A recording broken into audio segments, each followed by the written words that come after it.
நாகர்கோவில் அருகே 5 தலைமுறைகளுக்கு மேலாக பட்டா கோரி போராடி வரும் பட்டியலின மக்கள் ஏன் இந்த போராட்டம்? மன்னர்கள் வழங்கக்கூடிய பட்டாவை அரசு வழங்க மறுப்பதால் அவதிக்குள்ளாகும் மக்கள் குறித்து விவரிக்கிறது இந்த தொகுப்பு. கன்னியாகுமரி மாவட்டம் நாகர்கோவிலில் உள்ள வடசேரி பகுதியில் பட்டியலின மக்கள் பல தலைமுறைகளுக்கும் மேலாக வசித்து வருகின்றனர். இந்த சூழலில் தாங்கள் வசித்து வரும் வீடுகளுக்கு பட்டா கேட்டு அப்பகுதி மக்கள் பல தலைமுறைகளாக போராடி வரும் அவ்வள நிலை நீட்டித்து வருகிறது.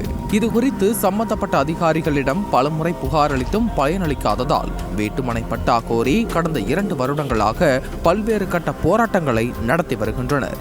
அதன் தொடர்ச்சியாக கை குழந்தைகளுடன் உண்ணாவிரத போராட்டத்தில் இறங்கிய அப்பகுதி பெண்கள் தங்களின் அடுத்த சந்ததியினர் வேதனைக்குள்ளாகாமல் இருக்க நடவடிக்கை எடுக்க வேண்டும் என்று கோரிக்கை விடுத்தனர். எங்களுக்கு 5 தலைமுறையாக நாங்கள் பட்டாக்கு வேண்டி போராடிட்டு இருக்கோம். எங்கள் தலைமுறையாக நாங்கள் போராடிட்டு இருக்கோம்.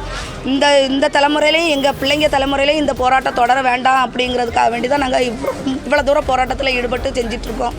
எங்களுக்கு அரசு கவனத்துக்கு கொண்டு போய் எங்களுக்கு பட்டா தர முன் வர வேண்டும். அப்படி இல்லைன்னா இந்த போராட்டம் தொடரும். அதே இது எலெக்ஷனில் நாங்கள் தேர்தலை புறக்கணிப்போம். சிறுமிகள் மற்றும் குழந்தைகளுடன் போராட்டத்தில் ஈடுபட்ட பெண்கள் 100 ஆண்டுகளை கடந்து ஒரே பகுதியில் வசித்து வரும் தங்களுக்கு திருவிதாங்கூர் மன்னர் அளித்த பட்டாவிற்கான சான்றுகளை சமர்ப்பித்தும் அரசு தங்களுக்கு பட்டா வழங்க மறுப்பது ஏன் எனவும் ஆவேசத்துடன் கேள்வி எழுப்பினர். எங்களுக்கு எந்த அதிகாரி எங்களுக்கு என்ன ஒரு உத்தரவாதம் கொடுக்கணும், இல்லை அரசியல் கட்சியாக இருந்தாலும் சரிதான், நாங்கள் எதுவுமே அவங்கள இது பண்ணலை. ஆனால் எங்களுக்கு நல்லது நடக்கணும், எங்களுக்கு பட்டா தரணும்னு முன் வர்ற அரசு கட்சிகளுக்கு நாங்கள் சப்போர்ட்டாக இருப்போம். எங்களுக்கு அந்த அரசியல் அதிகாரிகளும் எங்களுக்கு ஹெல்ப் பண்ண முன் வரணும். 5 தலைமுறைகளுக்கும் மேலாக வசித்து வரும் தங்களுக்கு அடிப்படை வசதிகள் பலவும் செய்து தரப்படவில்லை எனவும் கழிவுநீர் செல்லும் ஓடையை சீர்படுத்தி வாழ வழிவகை செய்ய வேண்டும் எனவும் கோரிக்கை விடுத்துள்ளனர். இந்த விவகாரத்தில் அரசு உடனடியாக தலையிட்டு வீட்டுமனை பட்டா வழங்க முன்வர வேண்டும் எனவும், இல்லையென்றால் நடைபெறவுள்ள நாடாளுமன்ற தேர்தலை புறக்கணிக்க உள்ளதாகவும் அறிவித்து தங்களது ஆதங்கத்தை வெளிப்படுத்தியுள்ளனர். கரண்ட் பில் ஒரு வீட்டுக்கு கரண்ட் பில் எங்கள் பேரில் கிடையாது. அந்த கரண்ட் பில்லுக்கு போராடுறோம். அடுத்தால சுற்றி எங்கள் கழிவடை ஓடை ஃபுல்லாக பார்த்தீங்கன்னா ஒரு இடமும் தண்ணி போகாது. மழை வந்தாச்சுன்னா நாங்கள் மழையில் இதில் கிடந்து தத்தளிக்க தான் செய்யணும். அதே மாதிரி சுகாதார குறைவான இறைச்சி கடை எங்கள் தெரு முன்னாடி, அதுவும் எங்களுக்கு வேண்டாம். எங்கள் தெருவுக்கு இறைச்சி கடை தேவையில்லை.